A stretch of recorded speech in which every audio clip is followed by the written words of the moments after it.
әділдік пен билікке ұлттық даналықты дәріптейтін аңыздардың бірі. Жас болса да сөзге тоқтау, әділдікті қорғау халқымыздың ежелгі дәстүрі. Енді сол бір оқиғаны сахнада тамашалайық.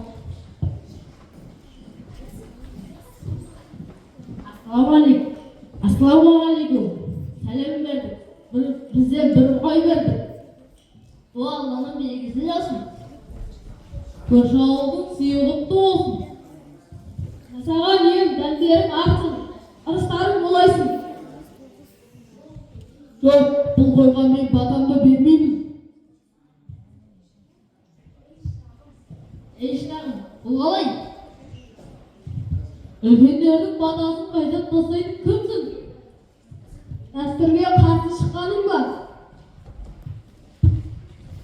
Бірінші, әкем алсын. Мен әкемнің сыбағасын кимін. Өз сыбағама батамды өзім беремін. Я, сөзінде шындық бар. Айта берсең ойыңды жалғастыр.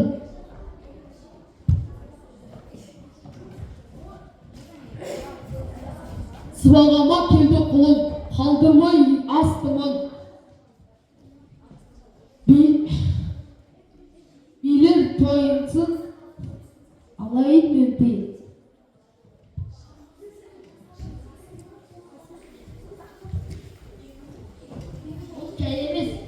Үлкен дау туған ғой. Ел тағдыры таразға түскелі тұр.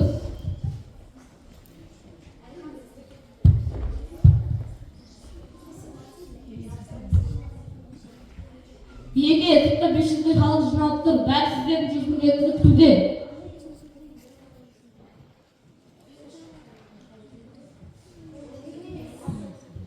Шырағым, сөзіңіз дана сөз екен. Әділ билік елді біріктіреді. Бұл тегін емес. Халықтың алдына шығайық.